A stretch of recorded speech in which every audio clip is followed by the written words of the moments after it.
बहुत सारे सवाल हमारे दिमाग में आते हैं। कैसा जाएगा पहला पेपर? उन 3 घंटों में क्या मैं सही से परफॉर्म कर पाऊंगा? क्या पूरा पेपर 3 घंटों में सॉल्व हो जाएगा? उन 3 घंटों में हम जो परफॉर्म करेंगे वही हमारा रिजल्ट निकल के आएगा।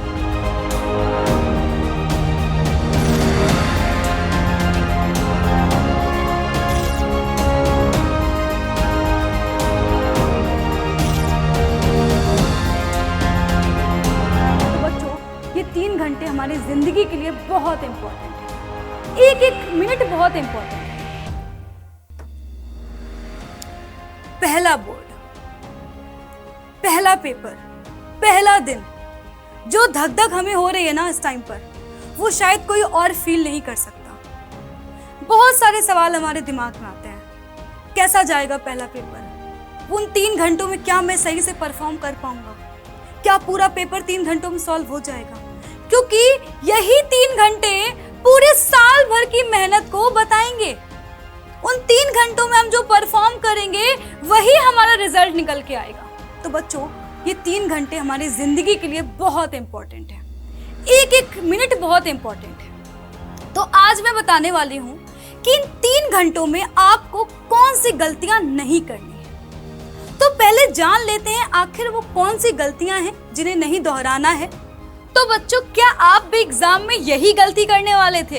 क्या आप भी पेपर सॉल्व करते वक्त पहले क्वेश्चन लिखते हो फिर उसका आंसर लिखते हो? अगर ऐसा आप करते हो या ऐसा सोच रहे थे तो भाई ऐसा नहीं करना है बच्चों। इससे सिर्फ और सिर्फ आपका टाइम वेस्ट होगा। तो सही तरीका क्या है?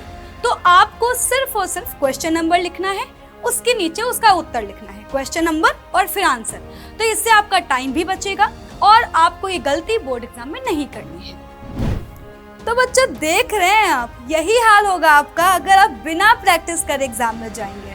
हम डायग्राम बनाने की कोशिश करेंगे, सही डायग्राम नहीं बनेगा, उसको वापस से रब करेंगे, फिर से कोशिश करेंगे, फिर रब करेंगे। इससे क्या होगा? हमारी कॉपी भी गंदी हो रही है, हमारा टाइम भी वेस्ट हो रहा है और अंत में जो डायग्राम बन भी रहा है तो बच्चों वो वैसा साफ सुथरा नहीं बन पा रहा है जिसको देखकर एग्जामिनर आपसे खुश हो जाए। तो बच्चों, ये गलती नहीं दोहरानी है आपको। अब करना क्या है? तो आपको हर एक डायग्राम की, जो भी डायग्राम हमारे इंपॉर्टेंट हैं, उनकी पहले से ही प्रैक्टिस कर लेनी है ताकि आप एग्जाम में एक बार में साफ सुथरा डायग्राम बना पाएं। जैसा कि आप वीडियो में देख भी सकते हैं कि विद्युत मोटर का डायग्राम कितना साफ सलीके से बनाया गया है और टाइम भी कम लग रहा है क्योंकि पहले से ही प्रैक्टिस करी हुई है।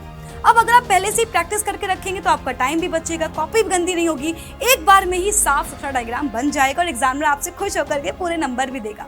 बच्चों, एक चीज और, जब भी आप कोई भी डायग्राम बनाते हैं तो उसका लेबलिंग करना, यानी कि उसका नामांकन करना नहीं भूलना है। किस भाग का नाम क्या है ये आपको नहीं भूलना है। एक बच्चों चीज आपको और करनी है, आपको अंडरलाइन करना अवॉइड करना है। यानी कि ऐसा नहीं करना है कि पहले पेंसिल से बनाया फिर आप पेन से अंडरलाइन कर रहे हो, स्केच पेन से अंडरलाइन कर रहे हो, इससे भी आपका टाइम वेस्ट होगा।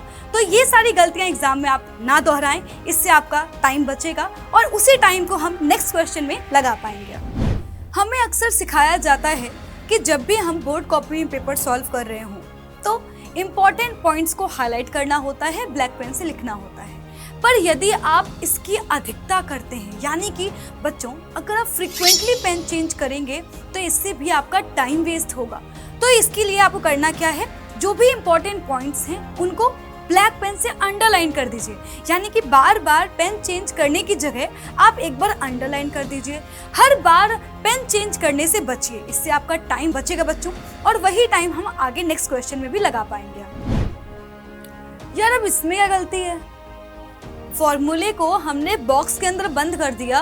मैम, ये तो बिल्कुल ठीक है, आप लोगों ने ही बोला था कि फॉर्मूलेस को बॉक्स के अंदर बंद करके आना है। बच्चों, आपको फॉर्मूलेस को या फिर इंपॉर्टेंट पॉइंट्स को बॉक्स के अंदर बंद कर रहे हैं, इससे कोई दिक्कत नहीं है, पर एक्स्ट्रा स्केल यूज करना ये आपको नहीं करना है। अगर आप छोटी छोटी लाइंस को खींचने के लिए स्केल का बार बार यूज करेंगे तो फिर इससे भी आपका टाइम वेस्ट होगा।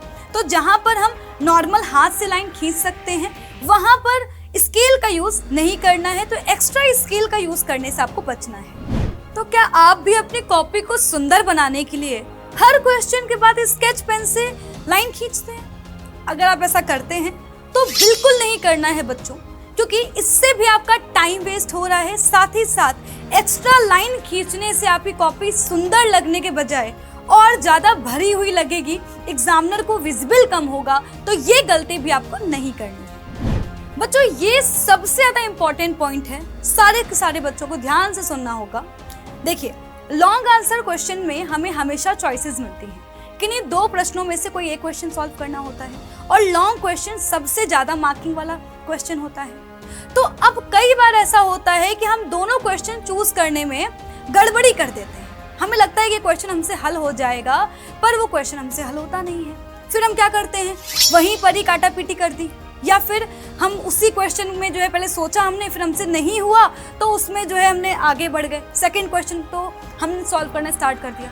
अब हुआ क्या, पहले तो आपने जो काटा पीटी करी है उससे आपकी कॉपी गंदी लग रही है। सेकंड थिंग, जो आपने पहले वाला क्वेश्चन सॉल्व किया उसमें आपका टाइम भी गया, तो अब जो नेक्स्ट क्वेश्चन आप कर रहे हो उसमें क्या होगा, आपको उतना ही टाइम कम पड़ जाएगा।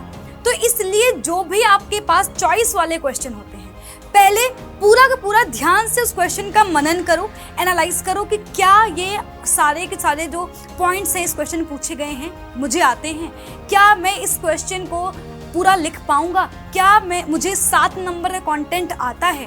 तो इसलिए आपको बहुत ही वाइजली, बहुत ही ध्यानपूर्वक जो है चॉइस वाला क्वेश्चन उठाना है सॉल्व करने के लिए, ठीक है। तो बच्चों, ये बात आप सभी को ध्यान रखनी है। बच्चों, उम्मीद करती हूँ कि आपने हर एक पॉइंट को ध्यान से देखा होगा और सीखा होगा, और आप इन सभी बातों को बोर्ड एग्जाम तक याद रखेंगे और इन सारी टिप्स को फॉलो भी करेंगे।